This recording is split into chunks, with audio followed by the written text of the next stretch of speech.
నిజ నిర్ధారణకు అంతిమ నిర్ణయం డిఎన్ఏ టెస్ట్. ఉన్నది ఉన్నట్లుగా వాస్తవాలను శోధించి వివరించే మన డిఎన్ఏ టీవీ, మన రాష్ట్రం, మన ఛానల్. నమస్కారం. రాష్ట్రంలో రాజకీయాలు రోజు రోజుకి వేడెక్కున్న పరిస్థితి కనబడుతుంది. ఈ నేపథ్యంలో 3 పార్టీలకు సంబంధించినటువంటి యుద్ధ వాతావరణం నెలకొన్న పరిస్థితి కనబడుతుంది. ఈ నేపథ్యంలో మనతో మాట్లాడేందుకు వైసీపీ నాయకులు, ఆంధ్రప్రదేశ్ మెకనైజ్డ్ బోర్డ్స్ రాష్ట్ర అధ్యక్షుడు వాసుపల్లి జానకిరావు ఉన్నారు. నమస్కారం. చెప్పండి సార్, ఎట్లా ఉంది రాష్ట్రంలో పరిస్థితి? ఎట్లా ఉంది? 3 పార్టీలు ప్రధానంగా కూడా ఉద్యమమే జరుగుతున్న పరిస్థితి కనపడుతుంది. జగన్మోహన్ రెడ్డి గారు ఒంటరిగా వెళ్తాను అంటున్న పరిస్థితి కనపడుతుంది. సిద్ధం అంటున్నాడు. దీన్ని ఎట్లా అర్థం చేసుకోవాలి? మీకు ఈ సందర్భంగా ఒక విషయం చెప్పాలండి. ఒక చాణక్య నీతి, రాజు బలవంతుడైతే శత్రువులందరూ ఏకమవుతారు. ఇప్పుడు ఆంధ్రప్రదేశ్ రాజకీయాలు అదే జరుగుతుంది. జగన్మోహన్ రెడ్డి అనే వ్యక్తి చాలా బలంగా ప్రజల గుండెల్లోని ఒక సుస్థిరమైన స్థానం సంపాదించుకుని స్థిరంగా ఉండిపోయాడు. ఈయన 20 సంవత్సరాలు 30 సంవత్సరాలు కూడా జగన్మోహన్ రెడ్డి గారిని ముఖ్యమంత్రిగా ప్రజలందరూ తలుచుకుంటున్నారు. మా తాలూకా పరిస్థితి ఏంటి, మా పార్టీ పరిస్థితి ఏంటి, మా ఐడెంటిటీ కోల్పోతున్నాం అని చెప్పి వీళ్ళు కుతంత్రాలు చేస్తూ ఏనాడు కూడా సింగిల్ గా వచ్చి పోటీ చేసి గెలవనటువంటి చంద్రబాబు నాయుడు గారు తన ఉన్నటువంటి రాజకీయ చారిత్రనంతా ప్రదర్శిస్తూ వీళ్ళందరి శక్తులన్నీ కూడగడుతూ మరి జగన్మోహన్ రెడ్డి గారి మీద యుద్ధం చేయడానికి సమాయత్తం చేసుకుంటున్నాడు. ఏది అంటే ఆయన ఎంత చేసినా సరే కుట్రలాగా మిగిలిపోతుంది. ఈ కుట్రలో కుతంత్రాల రాజకీయాలు జగన్మోహన్ రెడ్డి గారి దగ్గర పనిచేయవు. ఎందుకంటే ప్రజల నాడి తెలిసినటువంటి వ్యక్తి వైఎస్ జగన్. ఆయన పాదయాత్ర అంటే సుదీర్ఘమైన 3500 కిలోమీటర్ల సుదీర్ఘ పాదయాత్రలో అందరి కష్టాలు చూసినటువంటి, బడుగు బలగైన పేదలు, బాధిత పీడిత జనాల తాలూకు కష్టాలు చూసినటువంటి వ్యక్తి కాబట్టి ఈ రోజు ఈ రాష్ట్రం సంక్షేమ పథకాలు అనేటువంటి ఒక రిఫార్మ్స్ తీసుకుని వచ్చి డెవలప్మెంట్ విషయంలో కూడా ఈ రోజు గ్రీన్ కో ఎనర్జీ కావచ్చు, ఒక్కహెమ ఫ్యాక్టరీ కావచ్చు, లేదంటే విశాఖపట్నంకి ఇన్ఫోసిస్ కావచ్చు, ఆ గతంలో చూస్తే ఆయనకి ఏం క్వాలిఫికేషన్ ఉందని చెప్పేసి నారా లోకేష్ గారికి ఒక ఐటీ శాఖ, ఒక పంచాయతీరాజ్ శాఖ, ఒక ఎమ్మెల్సీ ఇచ్చేసి రాష్ట్రాన్ని అప్పనంగా దోచుకుని తెలవని తండ్రిగా స్థానంలో ఉన్నటువంటి వ్యక్తి చంద్రబాబు నాయుడు గారు అబ్జెక్ట్. ఇది ఎంత దుర్మార్గం అంటే ఆయన చేసిన తప్పుడు పనుల వల్ల ఈ రోజుకి కూడా రోడ్ల తాలూకు పరిస్థితులు బాగాలేదు. ఏ పంచాయతీలో కూడా ఒక వ్యవస్థను సుస్థిరంగా చేయలేకపోయాడు. అదే ఐటీని మూల పడేశాడు. కనీసం ఆ పల్లె రఘునాథ్ రెడ్డి గారు ఉండేటప్పుడు అయినా సరే ఎవరైనా ఐటీ కంపెనీలో చూసారు తెలుగుదేశం ప్రభుత్వంలో. ఈయనకి ఇచ్చిన తర్వాత మొత్తాన్ని సర్వనాశనం చేసేసి లోకేష్ ఉన్నప్పుడే ఇంటర్నేషనల్ కంపెనీలు అన్ని వచ్చినాయి, ఐటీ కంపెనీలు అన్ని వచ్చినాయి అని చెప్పి కూడా భువనేశ్వర్ గారు కూడా నిన్న అనంతపురంలో కూడా కియా కంపెనీ ఎదురుగా కూడా నిలబడ్డారు. వైసీపీ మాత్రం ఓన్లీ టీ స్టాల్స్, లేకపోతే పచ్చళ్ళ బండిలు, లేకపోతే కోడిగుడ్డ పరిశ్రమలు లాంటివి మాత్రమే తెచ్చారు. లేకపోతే ఇదేది మన ఇట్లాంటి ఫిష్ ఆంధ్ర లాంటి చిన్న చిన్నవి తెచ్చారు తప్ప పెద్ద పెద్ద కంపెనీలు ఏం తేలేదు అంటున్నారు. చంద్రబాబు నాయుడు గారికి లోకేష్ గారి తల్లి గారు అయినటువంటి భువనేశ్వరం గారికి కలద్దాలు ఉన్నాయి కాబట్టి తీసి చూడాలి. అవి తీస్తే కనిపించదు కదా. వాళ్ళు ప్రస్తుతానికి ఏంటంటే కళ్ళు ఉండి కూడా కబోదుల్లాగా ఉన్నారు. ఈ రోజు రాష్ట్రంలోని భారతదేశంలో ఎక్కడా లేనటువంటి రిఫార్మ్స్ జరుగుతూ ఉంది అభివృద్ధి విషయంలో. ఒక పేద మత్స్యకారులు అన్న మేము వలస వెళ్తున్నాం, మాకు గత ప్రభుత్వాలు పట్టించుకోలేదు, పాకిస్తాన్లో చేయలేదు, మేము మగ్గిపోయామన్నా, మమ్మల్ని పట్టించుకోకపోవడం వల్ల మా ప్రాంతంలో మాకు జీవనోపాధి లేకపోవడం వల్ల మేము వలస వెళ్ళిపోతున్నామన్నా, మమ్మల్ని ఆదుకోవడానికి ఏ ప్రభుత్వం కూడా ముందుకు రాలేదన్నా, మీరు దేవుళ్ళ మమ్మల్ని జైల్లో పాకిస్తాన్ జైల్లో నుంచి రక్షించారన్నా, మీ పేరు చచ్చిపోయినంత వరకు మేము మీ పేరు చెప్పిన ప్రభుత్వమన్నా, మాకు ఒక దారి చూపించి ఒక పేద మత్స్యకారులు అడిగిన దానికి దాదాపుగా ఈ రోజు ఆంధ్రప్రదేశ్లోని 10 ఫిషింగ్ హార్బర్లు, 6 ఫిష్ ల్యాండింగ్ సెంటర్లు, 4 మేజర్ పోర్టులు, మరి మన రాష్ట్రంలో ఉన్నటువంటి మానవ వనరులుగా ఉన్నటువంటి ఏదైతే కోస్ట్ లైన్ ఉందో సుమారు 974 కిలోమీటర్ల సముద్ర తీర ప్రాంతాన్ని సుసంపన్నం చేయడానికి, మత్స్యకారుల జీవితాలు వెలుగు తీసుకురావడానికి, అదేవిధంగా ఆంధ్రప్రదేశ్ అభివృద్ధిలోని మత్స్యకారులు కావచ్చు ఈ తీర ప్రాంతం ఒక భాగస్వామ్యం చేయడం కోసం చేస్తున్నటువంటి ఒక రిఫార్మ్స్ ని చూసి తట్టుకోలేకపోతున్నారు. జబల్దీన్ ఫిషింగ్ హార్బర్ 95% పూర్తయింది. ఈ ఎలక్షన్ కోడ్ కానీ రాకపోతే ముఖ్యమంత్రి జగన్మోహన్ రెడ్డి గారి చేతి మీదుగా త్వరలో ప్రారంభం అవుతుంది. అదేవిధంగా నిజాంపట్నం ఫిషింగ్ హార్బర్ 60% పూర్తయింది. బందర్ ఫిషింగ్ హార్బర్ దాదాపుగా 70% పూర్తయింది. ఉప్పాడు కాకినాడ దగ్గర ఉప్పాడు ఫిషింగ్ హార్బర్ 60% పూర్తయింది. మళ్ళీ సెకండ్ ఫేజ్ లోని విశాఖపట్నం దగ్గర పూడిమల ఫిషింగ్ హార్బర్ తయారు కాబోతుంది. అదేవిధంగా మరి వలసలకి ఉత్తరాంధ్రకి ఎంతో ఇబ్బందులు పడుతున్నటువంటి ప్రాంతమైనటువంటి శ్రీకాకుళంలో బుడగట్లపాలెం దగ్గర ఫిషింగ్ హార్బర్ కి నెక్స్ట్ ఫేజ్ లో వస్తా ఉంది. సో ఈ వలసలు తగ్గించడానికి ఈ ప్రాంతంలోని ప్రజలందరూ ఇక్కడే ఉపాధి పొందడం కోసం మరి ఇంత వేల కోట్ల రూపాయలు దాదాపుగా ఇవన్నిటికీ కలిపి 23,000 కోట్ల రూపాయలు ఇన్ఫ్రాస్ట్రక్చర్ కోసం రాష్ట్ర ప్రభుత్వం ఖర్చు పెడుతుంది. ఇది కళ్ళు వాళ్ళకి మాత్రం కనిపిస్తాయి, భువనేశ్వరంకి చంద్రబాబుకి కనిపించవు. లోకేష్ ఎలాగా నిన్న మా సోదరుడు మంత్రి గారు చెప్పారు, ఐటీ మినిస్టర్ గారు అమర్నాథ్ గారు, పప్పు గారికి ఏం కనిపిస్తుంది? అంతే, వాళ్ళకి తెలిసింది శూన్యం. వాళ్ళు ప్రజల్ని మభ్యపెట్టి మాయ చేసి వాళ్ళు ఒక మీడియా పెట్టుకుని తప్పుడు రాతలు రాయించడానికి తప్ప మీడియాని అడ్డం పెట్టుకుని తప్పుడు రాతలు రాయించడం, వాస్తవాలను వక్రీకరించి చెప్పడం. ఈ రోజు ఒక మంచి జరుగుతుంటే మంచిని చూపించలేకపోవడం. విశాఖపట్నం ఫిషింగ్ హార్బర్ ప్రమాదం జరిగితే అసలు నేను వనపర్ల సంఘం అధ్యక్షుడిగా నేనే ఆశ్చర్యపోయాను. మాకు కనీసం ఒక అడ్వాన్స్ ఇస్తే చాలు, 1,00,000 2 లక్షల రూపాయలు ఈ ప్రజలకు చెప్పుకోవచ్చు. ఎందుకంటే చచ్చిపోయే పరిస్థితులకి ఈ బోట్ వంటలు అందరూ వెళ్ళిపోయారు. ఏంటి కనీసం ఎంతో కొంత వెసులుబాటు ఇస్తే తర్వాత సార్ కాంపన్సేషన్ కోసం మళ్ళీ ప్రభుత్వంతో ఫైట్ చేసుకోవచ్చు. అంటే అసలు ఫైట్ చేయకుండా ప్రభుత్వం ముందుకు వచ్చి మా సోదరులు మంత్రి అప్పలరాజు గారు ఉదారంగా ముఖ్యమంత్రి గారితో మాట్లాడటము, మా మోబ్దేవ్ గారు మాట్లాడటము, ఎవ్వరు కూడా చరిత్రలో ఊహించలేదు. తెలుగుదేశం పార్టీ వాళ్ళు మన కాకినాడ మాజీ ఎమ్మెల్యే కొనబాబు గారు ఆశ్చర్యపోయారు. 80% ఇచ్చేస్తుందా రాష్ట్ర ప్రభుత్వం, జగన్ గారు అందించేస్తున్నారు అని చెప్పి వాళ్ళు ఫోన్ చేశారు. ఫిషింగ్ హార్బర్ ప్రమాదానికి సంబంధించి వివరాలు ఎట్లా ఉన్నాయి దానికి సంబంధించి ఇంకా క్లారిటీ రాలేదు. రెండోది, ఆ ఫిషింగ్ హార్బర్ బాధితులు ఎవరైతే ఉన్నారో వాళ్ళకి నష్టపరిహారం ఇవ్వడానికి జనసేన అధినేత పవన్ కళ్యాణ్ వెళ్తున్నారనే విషయం తెలుసుకుని రాష్ట్ర ప్రభుత్వం తొందరగా ఏదో సహాయం చేసింది అంటున్నారు. నిజమే అంటారా? నిజంగానే వాళ్ళకి న్యాయం చేయాలని చెప్పి చేస్తున్నట్టు పవన్ కళ్యాణ్ గారు ఆయన ఐడెంటిటీ కాపాడు కోసం ఆయన వచ్చారు తప్ప ఆయన ఏం న్యాయం చేశారంటే అంటే పవన్ కళ్యాణ్ గారు ఎక్స్పెషల్లీ పవన్ కళ్యాణ్ గారు సొంత నిధులు ఏమి ఇవ్వలేదు. అక్కడ పార్టీ నాయకులు ఎవరు ఇచ్చినప్పుడు ఇచ్చారు. ఇంకొకటి, పవన్ కళ్యాణ్ గారు విశాఖపట్నం రావడానికి ఆయన ఖర్చు 30 లక్షల రూపాయలు, ఆయన ఇచ్చిన డబ్బులు 20 లక్షల రూపాయలు. అంటే దీంట్లోనే ఇప్పుడు 1 కోటి రూపాయలు 2 కోట్ల రూపాయలు ఇచ్చారు అనుకోండి, నిజంగా పవన్ కళ్యాణ్ ఎవరైతే ఉన్నారు కౌలు రైతులు ఉన్నారు వాళ్ళందరూ చనిపోయారు, వాళ్ళందరూ కూడా ఎంతో కొంత ఆర్థిక సహాయం చేస్తున్నారు కదా. జగన్మోహన్ రెడ్డి గారు చేసినా చేయకపోయినా కూడా పవన్ కళ్యాణ్ వెళ్ళి వాళ్ళకి నష్టపరిహారం ఇస్తున్నారు కదా. సార్, పవన్ కళ్యాణ్ గారు ఏం చేసినా సరే ఆయన ఫుల్ టైం పాలిటిక్స్ ఉండే వ్యక్తి కాదు పవన్ కళ్యాణ్ గారు. పవన్ కళ్యాణ్ గారు 3 సినిమాలు చేసుకున్న తర్వాత ఒక 3 నెలలు గ్యాప్ తీసుకున్న తర్వాత 1 మంత్ 2 మంత్స్ వస్తారు. వచ్చేటప్పుడు ఈ 3 నెలల తాలూకా గ్యాప్ ని ఫిల్ చేయాలంటే ఏ విధంగా ఫిల్ చేయాలి? ప్రజలకు ఏదో ఒకటి ఇస్తే పవన్ కళ్యాణ్ వచ్చాడు, సొంత డబ్బులు ఇచ్చాడు అని చెప్పి అనుకుంటారు. అందుకోసం చెప్పి ఉదారంగా ప్రజాసేవ చేయట్లేదంటారా? ఉదారంగా ప్రజాసేవ చేయాలంటే ప్రజాసేవకు సొంత డబ్బులు ఇవ్వట్లేదంటారా? జనసేనకు సంబంధించినటువంటి నాయకులు చెప్తున్నటువంటి వర్షన్ ఏంటంటే పార్టీలు కానీ ప్రభుత్వం కానీ అదర్స్ ఇవ్వలేదు, కానీ పవన్ కళ్యాణ్ గారు సంపాదించినటువంటి సొంత డబ్బులతోనే రైతులకి నష్టపరిహారం ఇచ్చారని చెప్తున్నారు. సార్, ఇప్పుడు వైఎస్ రాజశేఖర రెడ్డి గారు చనిపోయిన తర్వాత చనిపోయిన ప్రతి ఇంటికి వెళ్ళి ఆ బాధిత కుటుంబాన్ని వాదార్చి జగన్మోహన్ రెడ్డి వాదార్పు యాత్ర చేసి ప్రతి కుటుంబానికి కూడా డబ్బులు ఇచ్చారు లేదండి?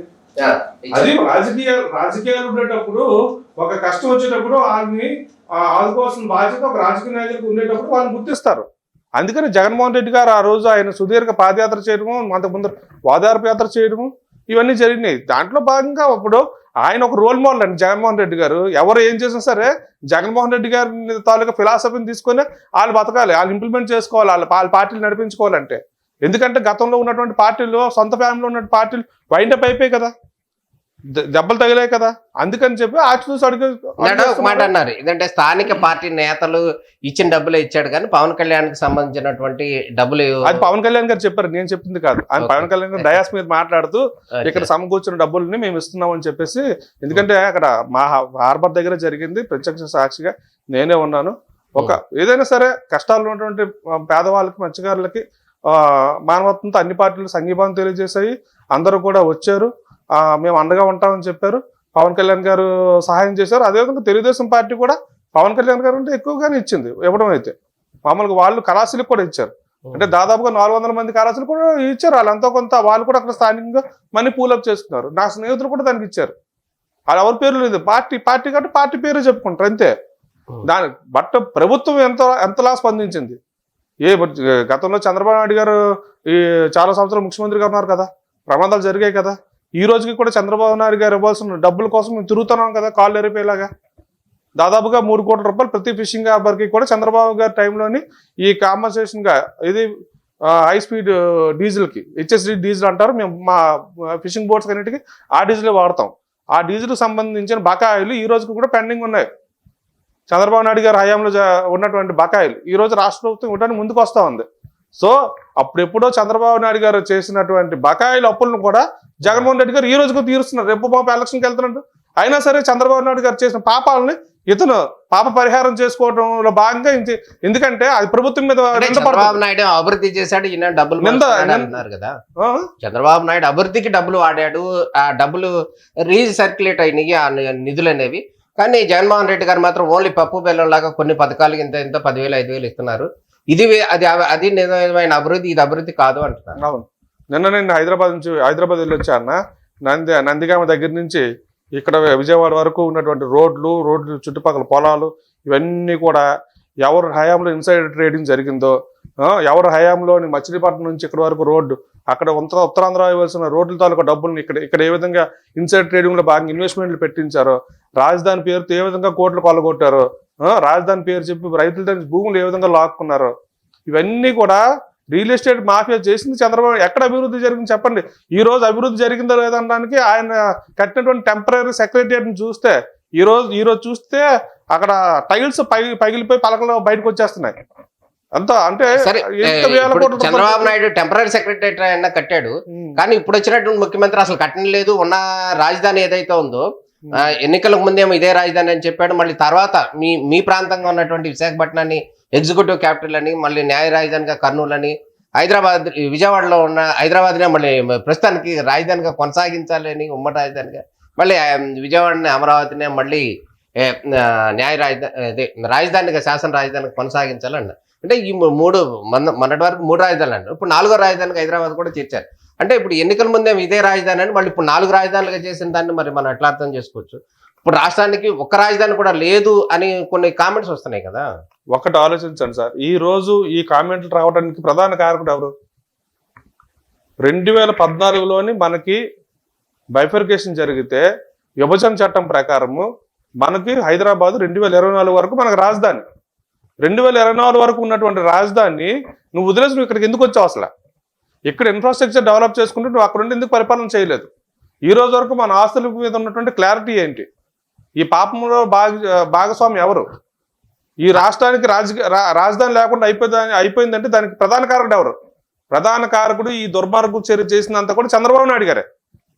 చంద్రబాబు నాయుడు గారు ఆయన ఒక దొంగ ఓటుకు నోటు కేసులో దొరికిపోయి దాక్కోవడం కోసం ఆంధ్రాకు వచ్చేసాడు. వచ్చేసి ఆంధ్రాకు వచ్చి అమరావతిని ఒక కేంద్రంగా చేసుకొని ఒక తన సామాజిక వర్గం వాళ్ళందరితో పెట్టుబడులు పెట్టించి ఇక్కడ ఒక రాజకీయ పొలిటికల్ క్యాపిటలిస్టులతో కలిసి ఒక పొలిటికల్ క్యాపిటల్ ఎస్టాబ్లిష్ చేసుకున్నాడు. అంతే తప్ప ప్రజలకు ఉపయోగపడే ప్రజా రాజధాని కాదు. ఎందుకంటే మీరు చూడండి, దాంట్లో నా మ్యాప్లో ఎక్కడ కూడా సామాన్యమైన ప్రజలకు సంబంధించినటువంటి ఏది కూడా ఉండదు. ఇప్పుడు అదే విషయానికి ఇప్పుడు రాజధానికి సంబంధించి ఇప్పుడు మీరు చెప్తున్నారు ఏదైతే చంద్రబాబు సామాజిక వర్గం వాళ్ళకి మాత్రమే న్యాయం చేశారని, ఇప్పుడు రాజధాని ఫైల్స్ అనేది ఇంకో చిత్రం కూడా తీసుకొచ్చారు సినిమా. దాంట్లో కూడా రాజధాని రైతులకు చేసినటువంటి ప్రభుత్వం మోసాలు కానీ, వారి ఇబ్బందులు కానీ, వారికి పడుతున్న కష్టాలన్నిటి కూడా ప్రజలకి వివరిస్తున్న పరిస్థితి కనపడుతుంది. దాన్ని ఎట్లా అర్థం చేసుకోవచ్చు? రాజధాని ఫైల్స్ లో కూడా అన్ని విషయాలు చెప్పామని చెప్తున్న పరిస్థితి కనపడుతుంది. రాజధాని ఫైల్స్ తీసుకున్నా సరే అది వాళ్ళు తప్పుడు ప్రసారం చేయడానికి తప్ప ఈరోజు రాజధాని ఆల్రెడీ నిర్మించబడతా ఉందండి. విశాఖపట్నంలోని పరిపాలనా రాజధానిగా జగన్మోహన్ రెడ్డి గారు ఆల్రెడీ అడుగేసేసారు. ఎందుకంటే వీళ్ళు కుట్రపూర్తిగా చేసినటువంటి అమరావతి ఫేక్ ఉద్యమం ఏదైతే ఉందో, రియల్ ఎస్టేట్ క్యాపిటలిస్ట్ ఉద్యమం ఏదైతే ఉందో, మరి విశాఖపట్నంకి ఎందుకు రాలేదు? ఎందుకు ఆగిపోయింది? ఒకసారి ఆలోచించాలి. నిజంగా నిస్వార్థంగా జరిగేటువంటి ఒక ఉద్యమం అయితే అది ఎందుకు ఉవ్వెత్తు నెగిసిపడదు? విశాఖపట్నం ఎందుకు ఆగిపోయారు? అంటే విశాఖపట్నం ప్రజలు రాజధాని విశాఖపట్నం కావాలని కోరుకుంటున్నారా? కోరుకుంటున్నారు కదా కాబట్టే కదా అంత హోరు వాన్లో కూడా విశాఖ గర్జన అంత సక్సెస్ అయింది. విశాఖ గర్జన సూపర్ సక్సెస్ అయ్యి మిగతా వాళ్ళు కోరుకోవట్లేదు, ఇంకా అమరావతిని విశాఖపట్నంలో ఉన్నటువంటి చెప్తున్నారు. విశాఖపట్నంలో ఉన్న తెలుగుదేశం నాయకులకు చంద్రబాబు నాయుడు ఫోన్ చేసి చెప్తే వాళ్ళు కోరుకోవట్లేదు. ఆ తెలుగుదేశం పార్టీలో ఉన్నటువంటి పదవులు ఆశిస్తున్న నాయకులు కేడర్ రేపు పొద్దున్న భవిష్యత్తులో చంద్రబాబు నాయుడు చెప్పింది వినకపోతే మాకు ఇబ్బంది అవుతుందని వాళ్ళు కోరుకోవట్లేదు. అంతే తప్ప విశాఖపట్నం ప్రజలకి ఇప్పుడు చూస్తున్నారు ఉత్తరాంధ్ర అభివృద్ధిలోని విశాఖపట్నం ఒక భాగం. విశాఖపట్నం జగన్మోహన్ రెడ్డి గారు పూర్తి స్థాయిలో దృష్టి పెట్టిన తర్వాత ఈరోజు భోగాపురం ఇంటర్నేషనల్ ఎయిర్పోర్ట్ తయారవుతోందండి. ఫాస్ట్ ట్రాక్లో పనులు అవుతా ఉన్నాయి. అది అభివృద్ధి కాదా? ఇన్ఫోసిస్ వచ్చిందండి, అది అభివృద్ధి కాదా? అదానీ కంపెనీ జరిగిందండి. ఇన్వెస్టర్ సమిట్ జరిగిందండి. 4 లక్షల కోట్ల రూపాయలు ఇన్వెస్ట్మెంట్ పెట్టడానికి. అదేమి చంద్రబాబు నాయుడు గారి టైంలోని ఈ సమిట్లు అక్కడ విశాఖపట్నం సమిట్లు పెట్టి ఆ డబ్బులు వచ్చిన ఇన్వెస్ట్మెంట్ అంతా కూడా అమరావతిలో పెట్టుకున్నాడు. చంద్రబాబు నాయుడు గారి టైంలోని విశాఖపట్నాన్ని క్యాపిటల్ ఏది ఫైనాన్షియల్ క్యాపిటల్ అన్నాడు కదండి. మీకు తెలుసు కదా విషయం. ఆర్థిక రాజధానికి విశాఖపట్నం ఉంటుంది అన్నాడు కదా.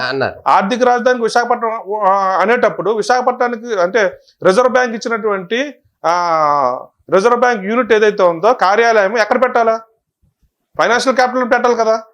అమరావతి ఏదైతే అక్కడ పెట్టాలి, దానికి సంబంధించి ఆ సుప్రీంకోర్టు ఇచ్చిన డబ్బులు, అదే ఆర్బీఐ ఇచ్చిన డబ్బులు ఏదైతే ఉందో అది అమరావతిలో స్థలం కేటాయించారని.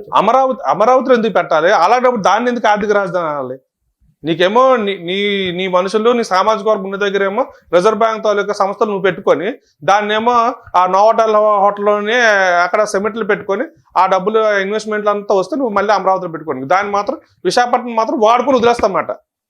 అంటే అదే జరిగిందండి. అదేందండి మరి హుదూద్ తుఫాన్ టైంలో చాలా కష్టపడ్డారు. చంద్రబాబు నాయుడు గారు చాలా వెలుగులు తీసుకొచ్చారు. త్వరితగతిన వెంటనే ఆయనే ఎల్లి చేశాడు అన్నారు కదా. మీరు వదిలేసి వాడుకొని వదిలేస్తున్నారు అంటున్నారు ఏంటి? వాడుకొని వదిలేశాడు కాబట్టి మన విశాఖపట్నం జీవీఎంసీ జరిగినటువంటి ఎన్నికల్లో చిత్తకుండా ఓడిపోయాడు. ఏదైనా ప్రజలు టీడీపీ మెజార్టీ ఉంది కదా, ప్రజలు తీర్పిస్తారు కదండి. ప్రజలు తీర్పిస్తారు కదా. మరి అది జరిగింది, ఇది జరిగింది కదా. ఓడిపోయింది చిత్తుకుంది ఓడిపోయారు మన జీవీఎంసీ ఎన్నికలు. ఎందుకంటే స్థానికంగా గట్టిగా ఉంటేనే కదా. ఇప్పుడు ఏవైతే శాసనసభ ఎన్నికలు ఉన్నాయో అవి స్టేట్ వైడ్ ఉన్నటువంటి పరిస్థితులను బట్టి ఎన్నిక జరుగుతుంది. బట్ స్థానికంగా జరిగే స్థానిక సంస్థల ఎన్నికల్లోనూ స్థానికంగా మనకి ఏ పార్టీ మంచి చేసింది, ఏ పార్టీ న్యాయం చేసింది చూసే కదా ఓటేస్తారు. మరి చంద్రబాబు నాయుడు గారు అంత చేస్తుంటే చంద్రబాబు నాయుడు గారి టైంలోని ఆయన విభజన చట్టం అయిన తర్వాత 2014లో ఎన్నికైన తర్వాత స్టేట్ ఫైనాన్షియల్లోని ఫండ్స్ లేవు ఏం చేయడానికి. చంద్రబాబు నాయుడుకి పనే లేదు కాబట్టి ఇది జరిగిన ప్రమాదాన్ని అతను ఎన్కాష్ చేసుకోవడం కోసం చెప్పి అతను వచ్చి ఉన్నాడు 10 రోజులు. ఇప్పుడు జగన్మోహన్ రెడ్డి గారు కూడా ప్రమాదం జరిగినట్టునే వెళ్ళిపోతే అధికారులు అందరూ కూడా ముఖ్యమంత్రి చుట్టూ తిరుగుతూ ఉంటారు. ముఖ్యమంత్రి గారు ప్రోటోకాల్స్ ఏంటి, ముఖ్యమంత్రి గారు ఎప్పుడు వెళ్తారు, ముఖ్యమంత్రి గారు ఏ ప్రాంతంలో పర్యటిస్తారు, ఆ పని మీద ఉంటారు.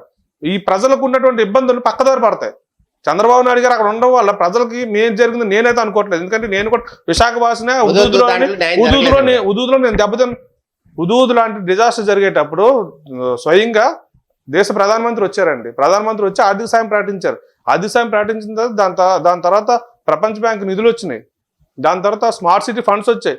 ఇన్ని ఫండ్స్ వచ్చిన తర్వాత ఆటోమేటిక్గా ఎక్కడో దగ్గర ఖర్చు పెట్టాలి కాబట్టి అది విశాఖపట్నంలోనే అది ఆల్రెడీ నేషనల్ వైడ్ ఒక రిఫార్మ్స్ తీసుకురావడంలో భాగంగా కేంద్ర ప్రభుత్వము ఎల్ఈడి లైటింగ్ అనేది స్ట్రీట్ లైటింగ్ లోని ఇవన్నీ మీరు చెప్తున్నారు. ఆర్థిక రాజధాని ప్రకటించాడు, ఇవన్నీ బాగానే ఉన్నాయి. విశాఖను కూడా అభివృద్ధి చేయాలన్నారు హ్యాపీని. కానీ ఇదే విషయాన్ని ఎన్నికల ముందు ఎందుకు చెప్పలేదు? ఎన్నికలు అయిన తర్వాత ఈ వర్షన్ ఎందుకు నెగిటివ్ వర్షన్ తీసుకున్నారు రాజధానికి సంబంధించి? అదే ఎన్నికల ముందే మేము కరెక్ట్గా 3 రాజధానులు చేస్తామనో లేకపోతే విశాఖపట్నంలో రాజధాని చేస్తామని వైసీపీ చెప్పలేదు కదా. ఆ చెప్పకపోవడం అనే వర్షన్ ఏదైతే ఉందో అది ఇక్కడ ప్రజలు మోసం చేసినట్టు కదా, రాజధానికి సంబంధించినటువంటి ప్రజలు కానీ ఈ ప్రాంతానికి సంబంధించిన ఆంధ్ర ప్రాంతాల ప్రజల్ని. శాసనసభ సమావేశాల్లోని స్వయంగా జగన్మోహన్ రెడ్డి గారు చాలా క్లియర్గా చెప్పారు.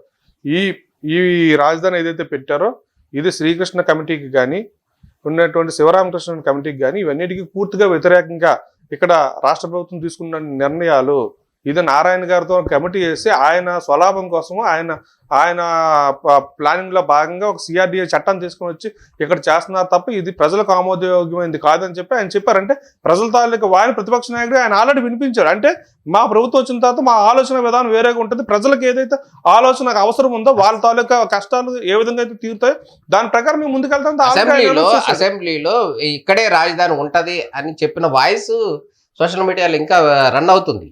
ఏది అందుకనే కదా సార్, అమరావతి రాజధాని ఇక్కడే ఉంటుంది. అందుకనే కదా ఆయన విధానం ఏంటి, జగన్మోహన్ రెడ్డి గారు 3 క్యాపిటల్స్ అని చెప్పారు. అంటే అంతే మరి అంతే కదా లెజిస్లేటివ్ క్యాపిటల్ ఇక్కడే కదా చెప్పారు.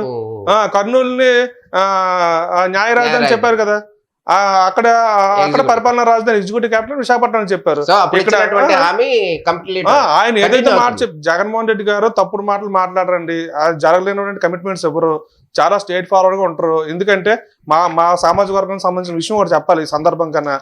చంద్రబాబు నాయుడు గారు ఆ మత్స్యకారులను ఎస్టీ జాబితాలో చేరుస్తాను పబ్లిక్ గా ముమ్మడివారం సభలో చెప్పాడు, చేర్చలేదు. అట్లీస్ట్ ఒక శాసనసభలో దానికి చర్చ కూడా చేయలేదు. అది చాలా ఉద్యమాలు జరిగినాయి. కానీ జగన్మోహన్ రెడ్డి గారు ఎక్కడా కూడా నేను మత్స్యకారులు ఎస్టీలో చేరుస్తానని చెప్పి ఆయన ఎలక్షన్కి వెళ్ళలేదు. ఎందుకంటే అవి ఆచరణ సాధ్యం కానటువంటి వాస్తవానికి విరుద్ధంగా ఉన్నటువంటి ప్రకటనలు చేసి ప్రజల ఆశలు రేకెత్తించి మనం వాళ్ళకి అన్యాయం చేయకూడదు అనే ఉద్దేశంతో ఆయన ఇప్పుడు చెప్పలేదు. కానీ ప్రజలకు మంచి చేసేటువంటి ఒక పాలసీని తీసుకుని వచ్చి మత్స్యకారులను కూడా నిలబడతానని చెప్పి ఆయన చెప్పాడు. అదేంటంటే చంద్రబాబు నాయుడు ఆయన మేనిఫెస్టోలని మరి రైతుల తాలూకా బంగారం, బ్యాంకులో ఉన్న బంగారం అంతా ఇడిపించేస్తానని చెప్పాడు. తర్వాత స్కేల్ ఆఫ్ యాక్ట్ అని పెట్టాడు. యాక్ట్ అని పెడితే అది ఎవరికి భూస్వాములకి బాగా 100 ఎకరాలు ఉన్నటువంటి వాళ్ళకందరికీ ఉపయోగపడింది. నిరుపేద అనేవాడికి 2000, 3000 వచ్చినాయి ఆ స్కేల్ ఆఫ్ యాక్ట్ పెట్టడం వల్ల. బ్యాంకులో కుదిరిపెట్టిన బంగారం అంతా కూడా బ్యాంకుల తాలూకా ఆక్షన్లో నిలిపోయినాయి. ప్రజలకు ఏ విధంగా మంచి జరిగిందండి? ఆయన మేనిఫెస్టోకి జగన్మోహన్ రెడ్డి గారు తీసుకొచ్చినటువంటి విధానానికి చాలా తేడా ఉంటుందండి. జగన్మోహన్ రెడ్డి గారు ఏది జరుగుతుందో అదే చెప్తాడు, జరగనేటువంటి మాటలు మాట్లాడు. ఓకే సార్, ఇప్పుడు ఈ ప్రస్తుతం కనుక గమనించినట్టయితే జగన్మోహన్ రెడ్డి గారు ఒక్కలే ఎలక్షన్కి సిద్ధంగా ఉన్న పరిస్థితి కనపడుతుంది. అపోజిషన్గా ఉన్నటువంటి తెలుగుదేశం పార్టీ కావచ్చు, జనసేన కావచ్చు, బీజేపీ కూడా కలుస్తుందని వార్తలు వస్తున్న పరిస్థితి కనపడుతుంది. ఈ 3 పార్టీలు కూడా ఒకేలా పొత్తు పెట్టుకుంటే వైసీపీని వన్ సైడ్గా ఓడిస్తామని కూడా చెప్తున్నారు. రాష్ట్ర భవిష్యత్తు కోసమే మేము కలయికాన్ని కూడా పవన్ కళ్యాణ్ కూడా చెప్తున్న పరిస్థితి. ఈ 3 పార్టీలు కూడా కలిస్తే జగన్మోహన్ రెడ్డి ఓటమికి క్లియర్ అవుతుంది అని అంటున్నారు. దాన్ని ఎట్లా ఎదుర్కోగలుగుతారు? అసలు పవన్ కళ్యాణ్ గారి తాలూకా స్టాండ్ ఎంతవరకు? ఆయనే ఎమ్మెల్యేగా గెలవలేదు పవన్ కళ్యాణ్ గారు. ఆయన స్టాండ్ తీసుకొని రాష్ట్ర భవిష్యత్తు ఈయన చేస్తాడు. చంద్రబాబు నాయుడు గారు అవుట్డేటెడ్ పొలిటీషియన్. బీజేపీ ఉందో లేదో ఎవరికి తెలియదు. ఎందుకంటే బీజేపీ తాలూకు వచ్చిన ఓట్ బ్యాంకు నోటా ఓటు కంటే తక్కువ వచ్చింది మొన్న.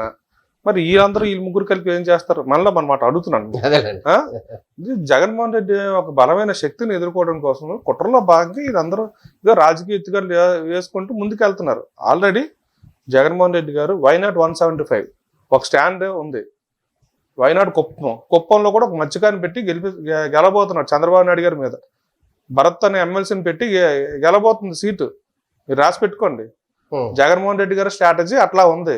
దానికని వీళ్ళు భయపడితే వీళ్ళు కలుస్తూ ఏ సీట్ ఎవరికి ఇవ్వాలి, ఎక్కడ ఎవరిని పెడితే ఏ నాయకుడు మళ్ళీ పక్కకి వెళ్ళిపోతాడు, మళ్ళీ వీళ్ళు పక్కకి వెళ్ళిపోయి మళ్ళీ జగన్మోహన్ రెడ్డి గారి దగ్గర చేరిపోతే మళ్ళీ జగన్మోహన్ రెడ్డి గారు ఆల్రెడీ బలవంతుడు, ఇంకా బలం పెరిగిపోద్ది. మన తాలూకా ఐడెంటిటీ. ఇన్ని విషయాలు చెప్తున్నారు కదా, మీకున్నటువంటి జగన్మోహన్ రెడ్డి గారి మీద ఉన్న అభిమానమో లేకపోతే నమ్మకం ఏదైతే ఉందో అది ఉన్నప్పటికీ కూడా మరి అధికార పార్టీకి సంబంధించినటువంటి ఎంపీలు కావచ్చు, ఎమ్మెల్యేలు కావచ్చు, వారందరూ కూడా మా వద్దు బాబు మా వల్ల కాదని చెప్పి కూడా వెళ్ళిపోతున్నారు కదా. టీడీపీలోకి వెళ్ళిపోయారు, జనసేనలోకి చేరుతున్నారు. మరి వాళ్ళు ఎందుకు అర్థం చేసుకోలేకపోయారంటారు? మీకున్నటువంటి సాఫ్ట్ కార్నర్ జగన్ మీద వాళ్ళకి ఎందుకు లేదు?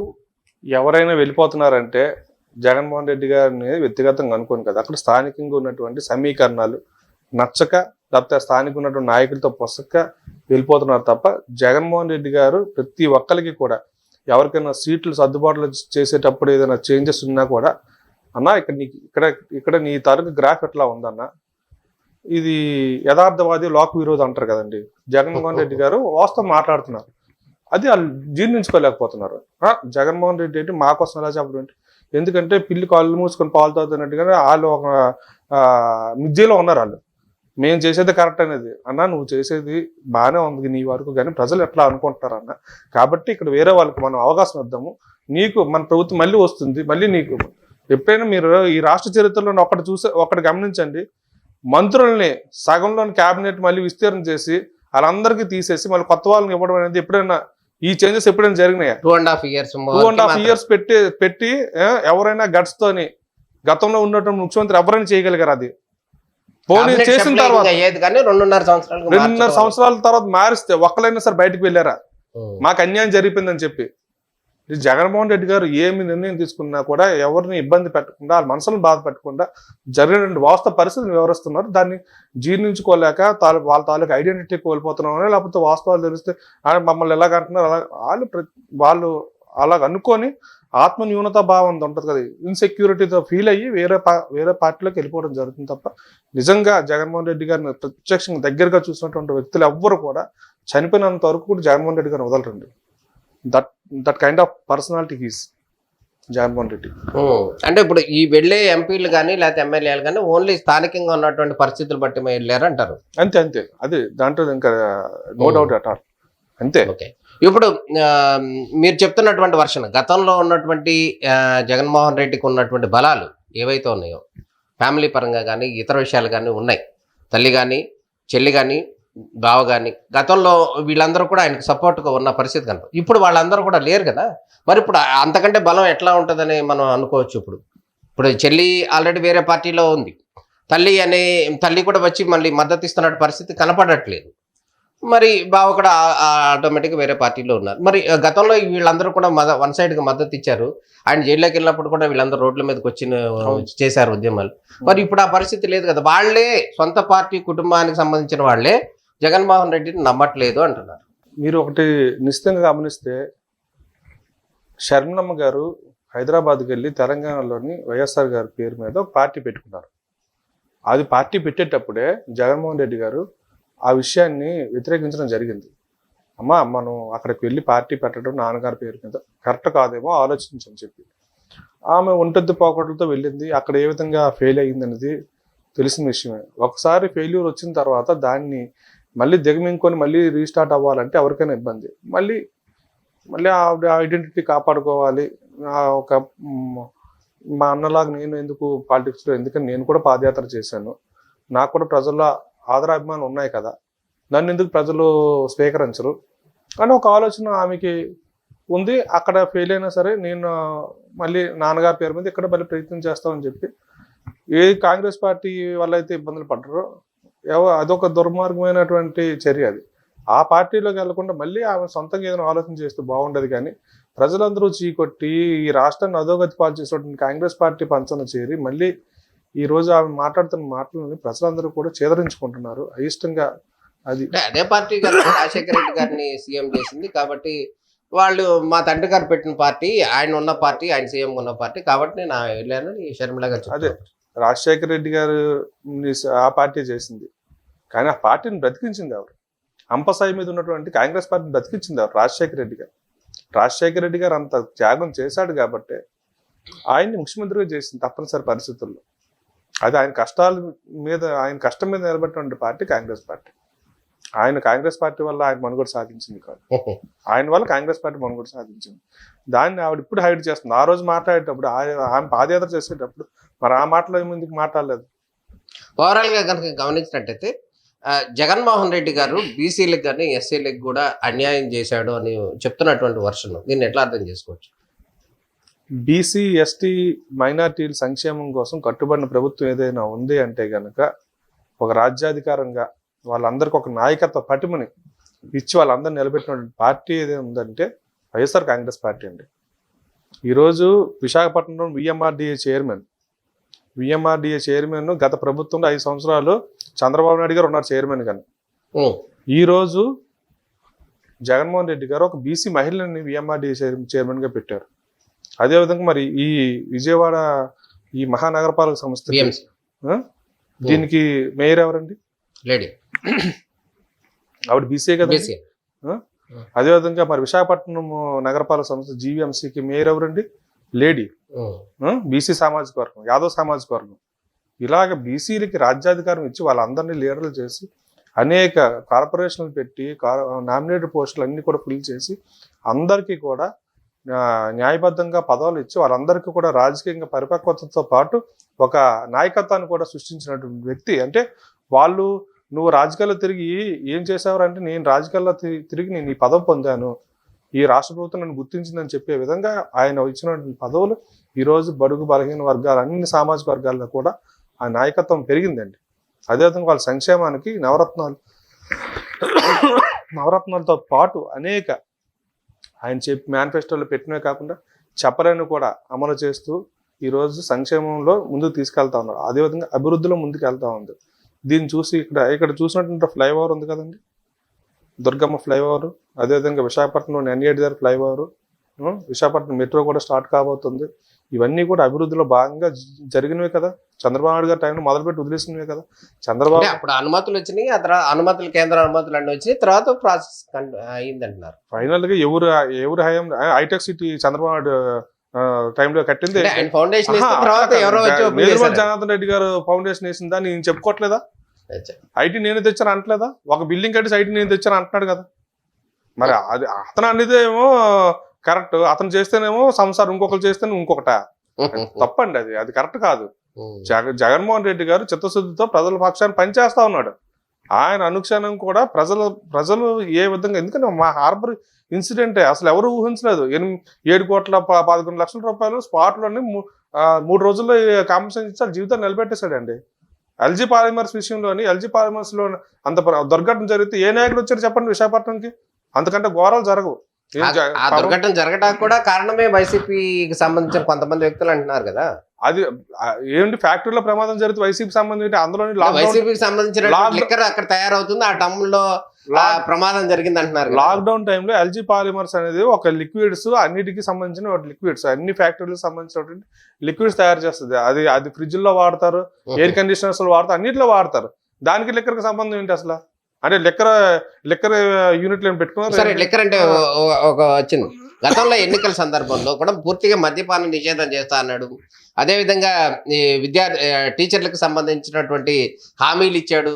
మళ్ళీ ఇది అయిపోయిన తర్వాత, ఎన్నికలు అయిపోయిన తర్వాత ఇప్పటి వరకు కూడా డిఎస్సి వేయలేదు. ఇప్పుడు ఇవాళ కూడా ఆందోళన జరుగుతున్న పరిస్థితి కనపడుతుంది. మెగా డిఎస్సి వేయాలని, దీన్ని ఎట్లా అర్థం చేసుకోవచ్చు? ఆల్రెడీ డిఎస్సికి నోటిఫికేషన్ ఇచ్చింది కదండి. అంటే డిఎస్సి 6,000కే ఇచ్చారు, మెగా డిఎస్సి ఇవ్వలేదు అంటారు. ప్రభుత్వం ఒక అడిగేస్తే మీరు ఇంకొక గుంతం కోరితే ఎలాగవుతుంది? అంగన్వాడీ వర్కర్స్ ధర్నా చేస్తే వాళ్ళ తాలూకా అన్ని కూడా ఆల్మోస్ట్ ప్రభుత్వం ఒప్పుకుంది. అలాగే టీచర్లు ధర్నా చేస్తే అన్ని ఒప్పుకుంది. మెగా డిఎస్సి వేస్తానని గతంలో జగన్మోహన్ రెడ్డి గారు హామీ ఇచ్చాడు, ఆ హామీని అమలు చేయండి అంటున్నారు. అది చంద్రబాబు నాయుడు గారు ఎన్ని చేశారని అడగొచ్చు కదండి. చంద్రబాబు నాయుడు గారు చేసిన దాంట్లోని అదేంటి నిరుద్యోగ భృతి 2,000 రూపాయలు ఇస్తాను ఎప్పుడు చెప్పాడు, ఎప్పుడు ఇచ్చాడు? ప్రభుత్వం పెంచుతూ పోతా అని చెప్పి ఇప్పుడు ఇస్తున్నారు కదా. గతంలో ముందు అప్పుడు స్టార్టింగ్ లో 3,000 ఇవ్వలేదు కదా, ఇప్పుడు ఇస్తున్నారు కదా. పెంచుతూ పోతున్నారు కదా. పెంచుకుంటూ పోతాం 3,000 రూపాయలు పెన్షన్ పెంచుకుంటూ పోతామని చెప్పిందే జగన్మోహన్ రెడ్డి గారు. పెన్షన్ విషయంలో చాలా క్లారిటీ ఉన్నారండి. ప్రభుత్వం ఆయన ఇచ్చిన 1,000 రూపాయల పెన్షన్ ని జగన్ గారు 2,000 చేస్తానని చెప్పి ఆయన 2,000 చేశాడు. ఆయన 2,000 చేసిన సార్ నేను 3,000 రూపాయలు చేస్తానని చెప్పాడు. 3,000 రూపాయలు చేస్తాను, దానికి ఫేజ్ వైజ్ ప్రతి సంవత్సరం కూడా పెంచితే 3,000 రూపాయలు ఇస్తున్నారు కదా. ఆయన చేసేది గతంలో చంద్రబాబు మీద అన్నారు కదా, ఆయన ఎప్పుడు చెప్పాడు, ఎప్పుడు ఇచ్చాడు అంటారు. 4 సంవత్సరాలు ఊరుకొని ఎలక్షన్ 3 నెలల ముందర ఇచ్చాడు సార్ నిరుద్యోగ భృతి.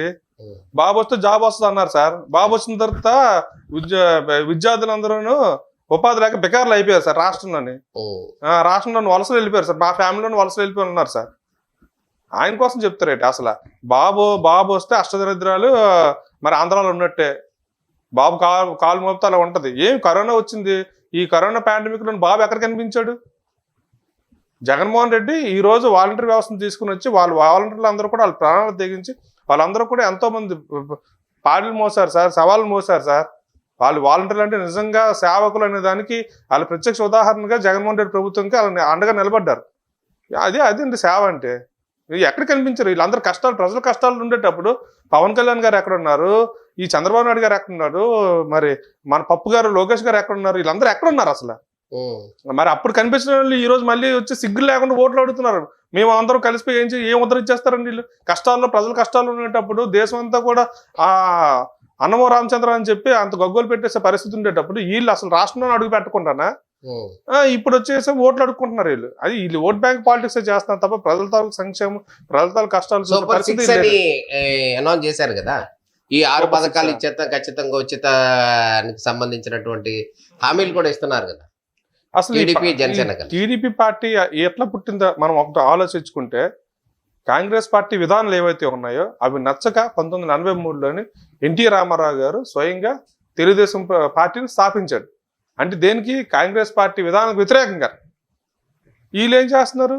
కాంగ్రెస్ పార్టీ విధానాలని అక్కడి నుంచి తెలంగాణలోని కర్ణాటకలోని అప్పులు తెచ్చుకొని దాంట్లో ఒకటి తయారు చేసుకొని సూపర్ సిక్స్లు అని చెప్పి వీళ్ళు పెట్టుకుంటారు. సిగ్గుండాలి అసలు. కాపీ అంటారా?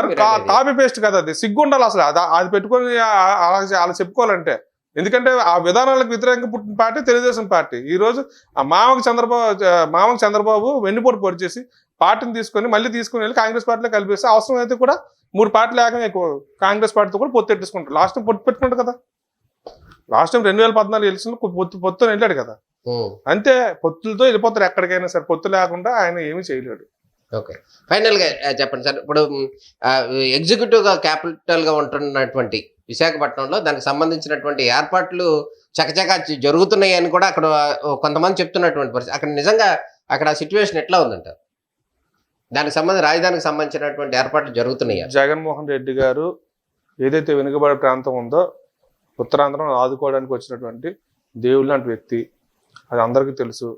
ఎందుకంటే నిజంగా ఈ రాష్ట్ర ప్రభుత్వం ఎంత ఆలోచన చేసింది కాబట్టి నిజంగా క్యాపిటల్ నుంచి వస్తే ఈరోజు ఆర్థికంగా చాలా బలంగా ఉండేది ఉత్తరాంధ్ర. అందరికీ కూడా ఉపాధి అవకాశాలు పెరిగాయి. వీళ్ళు వ్యవస్థలని అన్నిటిని అడ్డు పెట్టుకొని అక్కడికి రాజధాని రాకుండా చంద్రబాబు నాయుడు గారు ఒక కుట్ర కోణంలో ఆయన చేసినటువంటి ఇవన్నీ కేసులన్నీ కూడా ఇబ్బందులు పెడతా ఉన్నాయి. ఎవరిని? జగన్మోహన్ రెడ్డి గారిని కాదు, ఉత్తరాంధ్ర ప్రజలను ఇబ్బంది పెడుతున్నాయి. నిజంగా క్యాపిటల్ కానీ అక్కడ ఎస్టాబ్లిష్ అయ్యి ఉంటే దాదాపుగా లక్షలాది మందికి ఎంప్లాయ్మెంట్ వచ్చి ఉండేది. ఈరోజు సీఎం క్యాంప్ ఆఫీస్ అనేది ఒక విధంగా పూర్తి స్థాయిలోని ఫంక్షనింగ్ కోసం రెడీ అయిన దాన్ని అదేదో రుషికొండ మొత్తం విశాఖపట్నం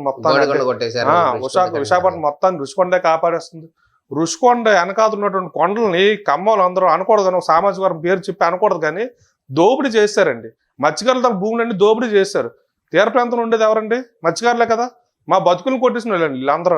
వీళ్ళు సిగ్గులు లేకుండా అక్కడికి వెళ్ళి సెల్ఫీలు దిగుతున్నారు రుషికొండ దగ్గర. ఆశ్చర్యం వేస్తుంది అసలు. రుషికొండ పక్కన ఉన్నటువంటి గీతం యూనివర్సిటీకి ఎన్ని వందల ఎకరాలు దోపిడీ చేశారండి ఎంఈవిఎస్ మూర్తి గారు. దానికోసం ఎందుకు ఒక్క నాయకుడు సెల్ఫీ తీసుకోవట్లేదు? ఆల్రెడీ కోర్టులో తప్పు పెట్టి కోర్టులో స్టే తెచ్చుకొని ఇప్పుడు మేము ఏదో తప్పు అయిపోయింది, మేము డబ్బులు కడతామని అంటున్నారు. ఈ సామాజిక వర్గం అందరూ కూడా దోపిడీ చేస్తే అది దోపిడీ కాదు. రుషికొండ దగ్గర ఒక ఇన్ఫ్రాస్ట్రక్చర్ డెవలప్ చేస్తే, నా చిన్నప్పుడు నాకు 3-4 సంవత్సరాల వయసు ఉండేటప్పుడు కూడా అక్కడ రుషికొండ ప్రాంతంలోని గెస్ట్ హౌస్లు ఉన్నాయి. ఏది? ఏపీ టూరిజంకి సంబంధించిన గెస్ట్ హౌస్లు. ఏంటి జగన్మోహన్ రెడ్డి కొత్తగా ఉన్న గెస్ట్ హౌస్లని పెంచి ఇప్పుడు ఇన్ఫ్రాస్ట్రక్చర్కి తగ్గట్టుగా తయారు చేస్తూ ఉన్నారు. 170 టాయిలెట్లు కట్టారు. అంటే దానికి ఒక టూరిజం ప్రాజెక్ట్ డిజైన్ చేసేటప్పుడు 170 టాయిలెట్లు అంటే ఒక బెడ్రూమ్కి ఒక టాయిలెట్ ఉంటుంది కదండి ఏ హోటల్కి వెళ్ళినా సరే. దాని ప్రకారం అది జగన్మోహన్ రెడ్డి చేశాడు. ఏంటి అది? జగన్మోహన్ రెడ్డి గారు సొంత స్థలం ఏంటి? అది ఏమన్నా ఒక పరిపాలనలో భాగంగా ఒక ఇన్ఫ్రాస్ట్రక్చర్ డెవలప్ అవుతుంది. దాన్ని ప్రభుత్వం దానికి అవసరమైతే కనుక దానికి అనుగుణంగా ఉపయోగించుకుంటుంది. రైట్ ప్రభుత్వంకి ఉంటుంది. అంటే నిబంధనలకు వ్యతిరేకంగా జరుగుతుంది అంటున్నారు కదా, దాని గురించి. నిబంధనలకు ఎక్కడ వ్యతిరేకం అండి? ఆల్రెడీ నాకు చెప్తున్నాను కదా, నేను 35 సంవత్సరాలు 40 సంవత్సరాల క్రితమే నాకు 3 ఏళ్ళు వయసు ఉండేటప్పుడే అక్కడ ఎప్పుడు గెస్ట్ హౌస్లు ఉన్నాయి. గెస్ట్ హౌస్లు ఉండొచ్చు కానీ రాజధానికి సంబంధించినటువంటి అక్కడ పెట్టడానికి లేదు. దానికి సంబంధించి కేసు ఇక్కడ పెండింగ్ లో. అదే అంటున్నాను, వీళ్ళు కేసులు వేసుకొని దాన్ని కూడా ఆపడానికి ప్రయత్నం చేస్తున్నారు తప్ప ప్రతి విషయంలో కూడా ఈ రాష్ట్ర ప్రభుత్వం ఇబ్బంది పెట్టడం అనేది చంద్రబాబు నాయుడు గతంలో ఉన్నటువంటి అతను వల్ల లబ్ధి పొందినటువంటి వాళ్ళు కూడా ఆ వ్యవస్థలో పెద్ద పొజిషన్ ఉండడం వల్ల ఆయనకు అనుకూలమైన తీర్పులు తెచ్చుకొని ఈరోజు ప్రభుత్వాన్ని ఇబ్బంది పెడతా ఉన్నాడు. ఎన్ని రోజులు ఏదన్నా నిజమైనది ఒక రోజు కాబట్టి ఒక రోజు వాస్తవంగా బయటకు వస్తుంది. ఏదైనా విశాఖపట్నానికి ఎగ్జిక్యూటివ్ క్యాపిటల్ రావడం కన్ఫర్మ్ అండి. దాంట్లో డౌట్ పడవలసిన అవసరం లేదు. జగన్మోహన్ రెడ్డి గారు గవర్నమెంట్ లో ఖచ్చితంగా వచ్చే గవర్నమెంట్ జగన్మోహన్ రెడ్డి గారు మళ్ళీ 2024లో మళ్ళీ జగన్మోహన్ రెడ్డి గారు ముఖ్యమంత్రిగా పగ్గాలు చేపట్టిన తర్వాత విశాఖపట్నం నుంచి పరిపాలన సాగిస్తారు. ఇది రాసి పెట్టుకోండి. ఓకే, ఇదే మాట ఎన్నికల టైంలో ఉత్తరాంధ్ర ప్రజలకి అది హెల్ప్ అవ్వచ్చేమో కానీ ఇక్కడ ఆల్రెడీ ఉన్న రాజధానిగా ఉన్నటువంటి ప్రాంతం వాళ్ళకి అది కొంత ఇబ్బంది కదా. ఈ ప్రాంత ప్రజలు ఆయనకి ఎట్లా మద్దతు ఇస్తారు? ముఖ్యమంత్రి గారికి ఈ ప్రాంతంలో ఆయన గెలుస్తున్నారు కదా, మేయర్లు గెలిచారు, పంచాయతీలు గెలిచారు, సర్పంచులు గెలిచారు, ప్రజల తాలూకు ఆమోదం ఉంది జగన్మోహన్ రెడ్డి గారికి. జగన్మోహన్ రెడ్డి గారు ఏది చేసినప్పుడు అది ఆయన ఇక్కడ పెడితేనే వాళ్ళు కూడా తప్పట్టు ఉండేవారు. ఈయన కూడా రియల్ ఎస్టేట్ వ్యాపారం చేయడానికే పూనుకున్నాడు అని చెప్పి. కానీ ఒక అభివృద్ధి దూరంగా ఉన్నటువంటి ఉత్తరాంధ్ర ప్రాంతాన్ని ఎంచుకొని ఆ ప్రాంతంలో ఇన్వెస్ట్మెంట్స్ పెట్టాలి, ఆ ప్రాంతంలో ప్రజలు ఎవరు వలసలు వెళ్లకుండా చూడాలి. దాంతోపాటు మరి రాయలసీమలో కూడా ఒక క్యాపిటల్ పెట్టినట్లయితే అక్కడ కూడా ఇన్ఫ్రాస్ట్రక్చర్ డెవలప్ చేస్తే అనంతపూర్లోని గ్రీన్ కో ప్రాజెక్ట్స్, ఎన్ని energy projects, Kopparthi industrial corridor, Sri City, ఇవన్నిటిలోని చాలా కంపెనీలు, వందలాది కంపెనీలు వచ్చి ఉన్నాయండి. అంటే ప్రతి చోట కూడా ఒక రిఫార్మ్స్ రావాలి, వాళ్ళందరూ కూడా ఆర్థికంగా నిలదొక్కుకోవాలి, సొంత ప్రాంతాల్లోనే వాళ్ళు ఉపాధి అవకాశాలు పొందాలని చెప్పి ఈరోజు మెడికల్ కాలేజీలు కట్టడం, నారునెట్టుకున్న స్కూల్ని రిపేర్లు చేయటం, ఫిషింగ్ హార్బర్లు డెవలప్ చేయటం, ఉద్యాన ప్రాంతంలోని కిడ్నీ హాస్పిటల్ కట్టడం, వాటర్ రిసోర్సెస్ కోసం 700 కోట్ల రూపాయలతోని ఆ ప్రాజెక్ట్ కట్టడం, ఇవన్నీ కూడా అభివృద్ధిలో భాగంగా జగన్మోహన్ రెడ్డి గారి ప్రభుత్వంలో జరిగినటువంటి. ఒక్క మెడికల్ కాలేజ్ వచ్చిందని చంద్రబాబు నాయుడు గారి టైంలో, అంటే కేంద్రం వచ్చినటువంటి మెడికల్ కాలేజ్, ఇన్ని మెడికల్ కాలేజ్ ఇప్పుడు వచ్చినాయి కదా. ఇప్పుడు చంద్రబాబు నాయుడు గారి టైంలో రాలేదు, ఇప్పుడు వచ్చినాయి కదా. అది కేంద్రం వచ్చిందే కదా సార్, అది కేంద్రం ఇచ్చినా ఎవరు ఇచ్చినా సార్ ఎవరు హయాంలో జరిగాయి, ఎవరు హయాంలో ముందుకెళ్తున్నది కదా. ప్రధానంగా కేంద్రానికి ప్రతిపాదన పంపించాలి కదా. ఫైనల్ మనం మాట్లాడుకుంటే రాష్ట్ర మెకనైజ్ బోర్డ్స్ రాష్ట్ర అధ్యక్షుడిగా ఉన్నటువంటి మీరు విశాఖపట్నం దక్షిణ సీటు ఆశిస్తున్నారు, దానికి సంబంధించినటువంటి ప్రతిపాదన కూడా జరుగుతుంది, మీకు సంబంధించినటువంటి కార్యకర్తలు వాళ్ళందరూ కూడా మీకు సీటు వచ్చే అవకాశం ఉంది అంటున్నారు. దాన్ని ఎట్లా అర్థం చేసుకోవచ్చు? నిజంగా ఆ పరిస్థితి ఉందా? మీకు సీటు దక్షిణ సీటు మీకు వస్తుందని మీరు ఎక్స్పెక్ట్ చేస్తున్నారా? విశాఖ దక్షిణ నియోజకవర్గంలో పుట్టిన వ్యక్తిగా, మెకనైజ్డ్ బోర్డ్స్ అసోసియేషన్ ప్రెసిడెంట్గా ప్రజలకు ఎప్పుడు కూడా అందుబాటులో దాదాపుగా ఒక విషయం అండి, రాజకీయాల పక్కన పెడితే దాదాపుగా 70,000 మంది మత్స్యకారుల తాలూకా మొబైల్ నెంబర్లు, వాళ్ళు ఎవరు స్మార్ట్ ఫోన్లు కూడా కాదు, మామూలు చిన్న ఫోన్లో కూడా నా తాలూకా ఫోన్ నెంబర్ ఫీడ్ అయి ఉంటుంది. సముద్రంలో ఏ మత్స్యకాడికి ఎక్కడ ఏ ఇబ్బంది వచ్చినా సరే జానకిరామ్ అనేవాడు ఫోన్ వస్తే ఆదుకుంటాడు అనేది. రోడ్డు మీద ప్రమాదం జరిగితే ఎవరైనా 10 మంది చూసి కాపాడతారు. సముద్ర ప్రమాదం జరిగితే జానకిరామ్ వాళ్ళకి అండగా ఉన్నాడని చెప్పి మా మత్స్యకారులకి అందరూ ఒక ధైర్యం. ఉత్తరాంధ్రలో ప్రధానమైనటువంటి ఫిషింగ్ వ్యాపారం 1,00,000 మందికి ఉపాధి ఇచ్చేది. సో దానికి అధ్యక్షుడిగా నేను ఉన్నాను.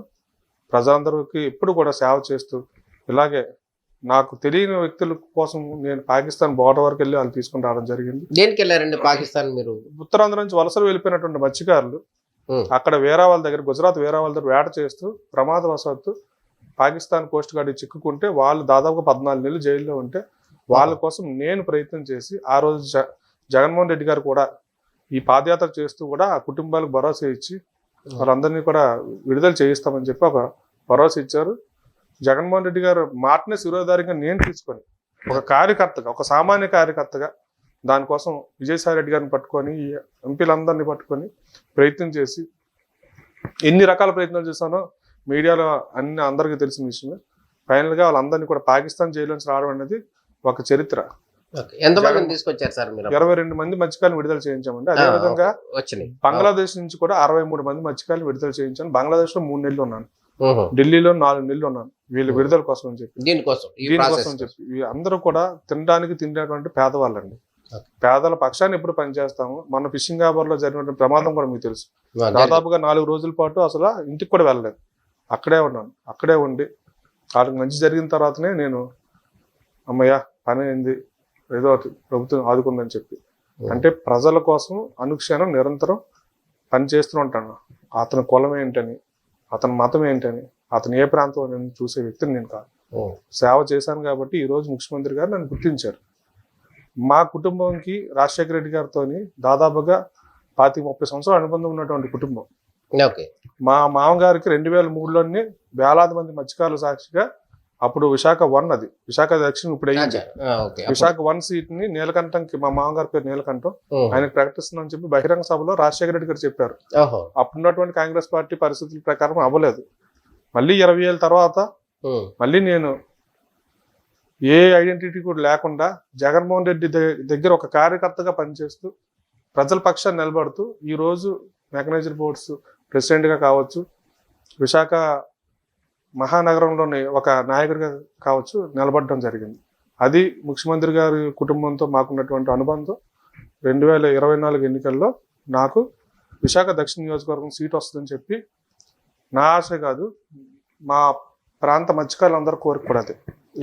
దాంతోపాటు మత్స్యకారులతో పాటు దళితులు, మేము రెల్లి కులంతో మత్స్యకారులు కలిసి ఉంటారు విశాఖ దక్షిణ నియోజకవర్గంలో, వాళ్ళని వీళ్ళు విడదీయలేం. అలాగే ముస్లింలు కూడా కలిసి ఉంటారు, మత్స్యకారులు ముస్లింలు. అంటే మత్స్యకారు వృత్తి చేస్తా ఉంటారా, లేదా మత్స్యకారులు అంటే మత్స్యకారు వృత్తి చేసే మత్స్యకారుల వార్డుల్లోనే ముస్లింలు ఉంటారు, మత్స్యకారుల వార్డుల్లోనే ఎస్సీలు ఉంటారు, ఎస్సీల వార్డులోనే మత్స్యకారులు ఉంటారు. అంటే మత్స్యకారు వృత్తి చేసే వాళ్ళు అంటే చేపలు పట్టే వాళ్ళు మత్స్యకారులు, లేకపోతే మిగతా వాళ్ళందరూ కూడా? మిగతా వాళ్ళు కూడా వ్యాపారంలో ఉంటారు. వృత్తి చేసేది వృత్తి మాత్రం మత్స్యకారులతో, కానీ వ్యాపారాలు చేసే వాళ్ళు ఎస్సీ వాళ్ళు ఉన్నారు, ముస్లిమ్స్ ఉన్నారు, క్రిస్టియన్స్ ఉన్నారు. అందరితోని మంచి అనుబంధం ఉన్నటువంటి వ్యక్తిని నేను. కష్టం ఉంటే వాళ్ళ తరపున వాళ్ళ పక్షాన్ని, అతను ఏ పార్టీ వాడిని కూడా చూడను. జగన్మోహన్ రెడ్డి గారు ఏదైతే చెప్పారో కులం చూడడం, మతం చూడడం, ప్రాంతం చూడడం, పార్టీలు చూడడం, అదేవిధంగా నాకు పార్టీలతో కూడా పని లేదు. నాకు సీట్ వస్తుందని నేను ఆశిస్తున్నాను. ఎందుకంటే మా సామాజిక వర్గంలో ఉన్నటువంటి పెద్దలందరూ ఆశీర్వాదం నాకు ఉంది. ఎందుకంటే నేను ఎంత కష్టపడతానో ప్రజలకు తెలుసు, పెద్దలకు కూడా తెలుసు, పార్టీలో ఉన్నటువంటి పెద్దలకు కూడా తెలుసు. ఈ 2024 ఎన్నికలు చాలా కీలకము. అందులోని ముఖ్యమంత్రి గారు యువకుడు, యంగ్స్టర్స్ని ప్రోత్సహిస్తున్నాడు కాబట్టి నాకు కూడా సీట్ వస్తుందని చెప్పి నేను పూర్తి స్థాయిలో ఆశాభావంతో ఉన్నాను. ఏదైనా సరే పార్టీ నిర్ణయం శిరోధార్యం. 2024 ఏదైతే వచ్చే ఎన్నికల్లో వైనాట్ 175లో విశాఖ దక్షిణ నియోజకవర్గాన్ని నిలబెట్టాలి, వైసీపీ జెండాను విశాఖ దక్షిణ నియోజకవర్గంలో ఎగరేయాలనేది నా తాలూకు అభిమతం, కోరిక. నేను అభ్యర్థిగా ఉండాలనేది నా పర్సనల్ ఎజెండా. ఖచ్చితంగా విశాఖపట్నం సౌత్ నియోజకవర్గం వైనాట్ 175లోని వైసీపీ జెండా ఎగరేసి ఉంటుంది, దాంట్లో డౌట్ పడాల్సిన అవసరం లేదు. ఓకే సార్, మీరు ఇంత కాన్ఫిడెంట్ గా చెప్తున్నారు. మరి మీ పార్టీకి సంబంధించినటువంటి పెద్దలు కానీ దీనికి సంబంధించినటువంటి మీకు ఏమైనా హామీ ఇచ్చారా, లేకపోతే ఇంకా ఏదైనా పరిశీలన ఏమైనా జరుగుతుందా దీనికి సంబంధించి? సీటు ఇచ్చే విషయం మీకు వాసుపల్లి జానకిరామ్ మీకు సీటు ఇచ్చే అంశానికి సంబంధించి ఎటువంటి ఎవరైనా అడ్డంకులు ఏమైనా కలుగుతున్నాయి లోకల్గా? అడ్డంకులు మా సామాజిక వర్గానికి చెందినటువంటి వ్యక్తి ఇప్పుడు మా పార్టీలోకి వచ్చి ఉన్నారు. ఆయన ఎమ్మెల్యేగా ఉన్నారు, ఆయన మళ్ళీ మీకు వైసీపీలోకి వచ్చారు. ఆయన ఎమ్మెల్యేగా ఉన్నారు. వారు ఆల్రెడీ 2 సార్లు ఎమ్మెల్యే చేశారు కాబట్టి వారి ప్రయత్నాలు వాళ్ళు చేసుకుంటున్నారు. బట్ ఒక పార్టీ ఉంది, ఒక నియోజకవర్గం ఉందంటే చాలా మంది ఆస్పిరెంట్స్ ఉంటారు. నేను మా పార్టీలోని ముందు నుంచి పార్టీలో ఉన్నటువంటి వ్యక్తిని, ముందు నుంచి పార్టీలో ఉన్నటువంటి వ్యక్తిని, ముందు నుంచి రాజశేఖర రెడ్డి గారిని నమ్ముకున్నటువంటి కుటుంబం, ప్రజలతో ఎప్పుడు కూడా అవినాభావ సంబంధాలు, డబ్బు రాజకీయాలు చేసిన వ్యక్తిని కాదు, ప్రజాసేవలు ఉన్నటువంటి వ్యక్తిని. కాబట్టి మా సామాజిక వర్గంలో పెద్దలందరూ ఆశీర్వాదం నాకుంది, అలాగే పార్టీల పెద్దల ఆశీర్వాదం కూడా నాకుంది. చివరిలోని మార్పులు చేర్పులు ఇంకా ఏదైతే కూడా లిస్ట్ అయితే రివీల్ చేయలేదు కదా, ఏ నియోజకవర్గంలో కూడా ఎవరిని కూడా అభ్యర్థిగా ప్రకటించలేదు. ఖచ్చితంగా నా పేరు అయితే ప్రకటనలోకి వస్తుంది, నేనే అభ్యర్థిగా ఉంటానని చెప్పి నేను ప్రగాఢంగా నమ్ముతున్నాను. ఎందుకంటే నేను జగన్మోహన్ రెడ్డి గారిని ఏ విధంగా నమ్ముకొని ఉన్నానో అది జగన్మోహన్ రెడ్డి గారికి తెలుసు. కాబట్టి అలాగే అతను నమ్ముకున్న వ్యక్తులకే అతను ఈ ఎన్నికల్లోని అభ్యర్థిగా నిలబెట్టుకుంటాడు. ఎందుకంటే రాబోయే ఎన్నికల్లో నిలబడి గెలిచిన వ్యక్తులు కూడా పార్టీని నమ్ముకొని ఉండవలసిన అవసరం ఎంతైనా ఉంది. ఈ జంపింగ్ జపాంగులను పెట్టుకొని ముందుకెళ్ళేటువంటి పరిస్థితులు చాలా ఇబ్బందికరంగా ఉంటాయి. కాబట్టి నిబద్ధతతో పనిచేసినటువంటి మారాట కార్యకర్తకి అవకాశం వస్తుందని చెప్పి నేనైతే ఆశపడతా ఉన్నాను. ఖచ్చితంగా పార్టీ ఎవరికి సీట్ ఇచ్చినా సరే పనిచేయడం అనేది నా విద్యుత్ ధర్మము. బట్ నేను అభ్యర్థిగా ఉంటే ఖచ్చితంగా 100% నేను గెలుస్తాను. నాకు ఇర్రెస్పెక్టివ్ ఆల్ పార్టీస్ వాళ్ళు కూడా నాకు వ్యక్తిగతంగా ఉన్నటువంటి నా మంచితనానికి వాళ్ళు కూడా నాకు ఓటు వేస్తారు. అది వైఎస్ఆర్ కాంగ్రెస్ పార్టీకి అడిషనల్గా వచ్చేటువంటి మైలేజ్ అవుతుంది. ఓకే, ఫిషింగ్ హార్బర్ సంబంధించి మీరు అధ్యక్షుడిగా ఉన్నారు, అదే మెకనైజ్డ్ బోట్స్ సంబంధించి అంత పెద్ద పోస్టుకు కూడా సంబంధించినటువంటి ఎన్నికల విషయంలో కూడా కొంత గందరగోళం జరిగింది. 30 ఏళ్ల తర్వాత ఎన్నికలు జరిగింది, దానికి రాష్ట్ర అధ్యక్షుడిగా ఉన్నా అంటారు. దీనికి మీకు దాంతో అన్ని రకాల మద్దతు ఉందని మీరు అనుకోవచ్చా, లేకపోతే ఏ విధంగా మీరు ఏమైనా బల ప్రయోగంతో గెలిచారా? ప్రజలకి సేవ చేస్తే ప్రజలే నెత్తిమీ పెట్టుకుంటారు అనే దానికి నా జీవితం ప్రత్యక్ష ఉదాహరణ అండి. నా దగ్గర కోట్ల బ్యాంక్ బ్యాలెన్స్లు లేవు. ఈవెన్ ఐటీ రిటర్న్స్ కూడా ఒక 7-8 సంవత్సరాలు ఐటీ రిటర్న్స్ కూడా ఫైల్ చేసుకోలేదు. అంటే ఈ ప్రజా సేవలోని నిరంతరము ఉండి కుటుంబానికి అందరికి దూరంగా ఉండి సేవ చేస్తూ అట్లాగా అలాగా జీవితం అట్లా సాగిపోయింది. ఈ పాకిస్తాన్ విషయం అని, బంగ్లాదేశ్ అని, ఇంకొక సమస్య అని ఎవరు ఏదైనా కష్టం వస్తే ఇంట్లో పిల్లలు వదిలేసి వెళ్ళిపోవడం వాళ్ళ వెనకాతలు. ఇలాగా ప్రజలకు కూడా అప్పటి వరకు ఈ 30 సంవత్సరాలుగా ఒక వ్యక్తి అతనికి ఈ మెరైన్ సెక్టార్లో ఉన్నటువంటి కోస్ట్ గార్డ్ని, నేవీని మేనేజ్ చేసి ఆ బోట్ యజమానులు ఎవరైనా ఇతనికి ఎదురు తిరిగితే వాళ్ళని సముద్రంలోని ఆ మత్స్యకారులను ఇబ్బందులు పెట్టి నీ అంత చూస్తాను, నీ సంగతి తేలుస్తాను అంటే వాళ్ళు భయపడిపోయి ఒక నియంత పరిపాలనలాగా ఆ ఇండస్ట్రీ అంతా మగ్గిపోయింది. ఎందుకంటే ముఖ్యంగా ప్రధానంగా మత్స్యకారులు అందరూ నిరస్సరాసులు అవటం, అతన్ని ఎదుర్కోవడానికి ధైర్యం చేస్తే మన ప్రాణాలు కూడా ఇబ్బందులు అవుతాయని చెప్పి ఉన్నటువంటి వ్యవస్థలోని ఈ దండుపల్లి ముఠాలను కూడా అతను ప్రోత్సహించే పరిస్థితి ఉండేది. ఇంతకుముందు ముందర ఉండేది. అవన్నిటిని చూసి భయపడేవారు. నేను వాటన్నిటిని కూడా శక్తులన్నింటినీ ఎదుర్కొని నా ఇండస్ట్రీ కోసము, మా మత్స్యకారుల తాలూకా ఎదుగుదల కోసం నేను ఎంతవరకైనా వెళ్ళాలి. అవసరమైతే చచ్చిపోతాం. నాకు ఈ గంగమ్మ తల్లే భిక్ష పెట్టింది, ఆ తల్లి నన్ను కాపాడుతుంది, లేదంటే లేదు అని చెప్పేసి నేను నమ్ముకున్న నాయకుడు జగన్మోహన్ రెడ్డి గారు. నాకు ఏదైనా కష్టం వస్తే జగన్మోహన్ రెడ్డి గారు నా కుటుంబాన్ని చూసుకుంటాడు, నా కుటుంబాన్ని అయితే రోడ్డు మీద పడిపోదు అని చెప్పి ధైర్యంతో నేను అన్ని విధాలుగా కూడా ముందుకు వెళ్ళిపోయాను. ఎన్నికలు జరిగాయి. ఎన్నికల సభలో జిల్లా కలెక్టర్ గారి దగ్గర కూడా వెళ్ళి ప్రత్యక్షంగా ఎన్నికలు పెట్టమని చెప్పాను. ప్రజాస్వామ్య పద్ధతిలో ఎన్నికలు జరగాలని కోరుకున్నాను. అదేవిధంగా ప్రజాస్వామ్య పద్ధతిలోనే ఎన్నికలు జరిగింది. అంతిమంగా తీర్పు ప్రజలందరూ కూడా నాకు మద్దతుగా ఉండటంతో బోట్ యజమానులు అందరూ కూడా ఆ ఎన్నికల్లోని నేను ఇంకా అతనికి పూర్తిగా అందరూ వ్యతిరేకంగా ఉండటంతో అతను ఎన్నికల నుంచి విరమించుకున్నాను. నేను యునానిమస్గా 32 సంవత్సరాల తర్వాత వాసుపల్లి జానకిరామ్ మళ్ళీ మెకనైజర్ అసోసియేషన్ ప్రెసిడెంట్ గా గెలవడం జరిగింది. అయితే మొత్తం మీద ఫైనల్ గా మీరు చెప్పదలుచుకుంది, మీరు చెప్తున్న వర్షన్ ఏంటంటే జగన్మోహన్ రెడ్డి గారు మళ్ళీ అధికారంలోకి వస్తాడు, దక్షిణ సీట్ నుంచి మీకు సీట్ ఇస్తారు, మీరు ఎమ్మెల్యేగా అవుతారు అనేది మీరు చెప్పదలుచుకున్న వర్షన్ లాగా కనపడుతుంది. దీన్ని ఏమంటారు? 2024లోని ముఖ్యమంత్రిగా జగన్మోహన్ రెడ్డి గారు మళ్ళీ ఒకసారి ప్రమాణ స్వీకారం చేస్తారండి. గ్యారంటీ అంటారా? శక్తులన్నీ కూడా అడ్డుకోలేవు. మా ఉత్తరాంధ్ర ప్రాంతం ఏదైతే ఉందో అది మళ్ళీ అభివృద్ధి పదంలో ముందుకెళ్తాయి, వలసలు తగ్గుతాయి. మాలాంటి యువతను ప్రోత్సహించే వ్యక్తి జగన్మోహన్ రెడ్డి గారు. ఎంతో మంది ఈ రోజు నాయకులుగా తయారు చేశాడు అతను నమ్ముకున్న వాళ్ళకి ఎవరికి కూడా రాజశేఖర రెడ్డి గారికి ఏదైతే గుణం ఉందో, రాజశేఖర రెడ్డి గారు నమ్ముకున్నటువంటి వాళ్ళకి ఎవరికి కూడా అన్యాయం జరగలేదు. ఆయన చనిపోయిన తర్వాత ఆయన మాట ఇచ్చి చనిపోయిన తర్వాత ఎవరికైనా మాలాంటి కుటుంబాలకు ఏదైనా అన్యాయం జరిగిందేమో కానీ ఆయన బ్రతికుండగా ఎవరికి కూడా ఏ కుటుంబానికి అన్యాయం జరగలేదు. అదే అన్యాయం జరిగిందని మరి జగన్మోహన్ రెడ్డి గారు కానీ మిగతా వాళ్ళకి చెప్పుకోలేదా మీరు? తెలుసు కాబట్టి నేను కూడా చాలా కాన్ఫిడెంట్ గా ఉన్నాను. ముఖ్యమంత్రి గారు ఖచ్చితంగా ఈసారి ఎన్నికల్లో నాకు అవకాశం కల్పిస్తారు అని చెప్పేసి ఆశాభావంతో ఉన్నాను. మాకు న్యాయం చేసే బాధ్యత జగన్మోహన్ రెడ్డి గారే తీసుకోవాలి. ఆయన మాత్రం చేయగలరు. ఆ విషయాన్ని ఆయన కూడా స్వయంగా నేను కలిసి మాట్లాడి చెప్పడం కూడా జరిగింది. అది వైఎస్ఆర్ ఘాట్లోని రాజశేఖర రెడ్డి గారు సమాధి సాక్షిగా జగన్ అంతా మాట్లాడాను. అన్న కూడా సానుకూలంగా స్పందించాడు. రాబోయే అది కొద్ది రోజుల్లోని లిస్టులోని నా పేరు ఉంటుందని నేను ఆశాభావం వ్యక్తం చేస్తున్నాను. లిస్టులో పేరున్నా లేకున్నా కూడా వైఎస్ఆర్ కాంగ్రెస్ పార్టీ విశాఖ దక్షిణ నియోజకవర్గంలో గెలవాలనేది నా తాలూకా అభిలాష. మీ సీట్ మీకు వచ్చినా రాకపోయినా కూడా ఖచ్చితంగా. ఎందుకంటే నేను ఈ రోజు వరకు కూడా ఎప్పుడు కూడా పార్టీ లైన్ ఏదైతే ఉందో దాన్ని దాటలేదు. నాకు ఎవరు ఎన్ని రకాలుగా ప్రొవోక్ చేసినా కూడా నేను ఇంకొక వైపు చూడలేదు. నాకు అవసరం కాదు. నా నాయకుడు ఎంత స్ట్రాంగో, నా నాయకత్వంలో పనిచేయడం కూడా నా విధానం కూడా అంతే స్ట్రాంగ్గా ఉంది. నేను ఈ మధ్యకాలంలో కూడా ఒక ఇంటర్వ్యూలో చెప్పాను, ప్రాణం ఉన్నంత వరకే కాదు కట్టి కాలినంత వరకు కూడా జగనన్నతో ఉంటానని చెప్పి అదే సిద్ధాంతంతో నేను ఉంటాను. ఎందుకంటే ఏ రోజుకైనా సరే నాకు న్యాయం చేసే బాధ్యత జగనన్న తీసుకుంటాను. Okay, right sir. ఇది మొత్తానికి ఈరోజు ఆస్పల్లి జానకిరామ్ గారితో ప్రత్యేక ఇంటర్వ్యూ. వారు చెప్తున్నటువంటి ఫైనల్ ఇష్యూ ఏంటంటే రేపు జగన్మోహన్ రెడ్డి గారు ఖచ్చితంగా ముఖ్యమంత్రిగా వస్తారని చెప్తున్నారు. అదేవిధంగా ఎగ్జిక్యూటివ్ క్యాపిటల్గా విశాఖపట్నం పూర్తిగా దీనికి సంబంధించినటువంటి నిర్మాణం జరుగుద్దని చెప్తున్న వర్షం కనపడుతుంది. అదేవిధంగా దక్షిణ నియోజకవర్గం నుంచి ఎమ్మెల్యే సీటు తనకి ఇచ్చే అవకాశం ఉంది అని అయితే ఆయన ఎక్స్పెక్ట్ చేస్తున్నారు.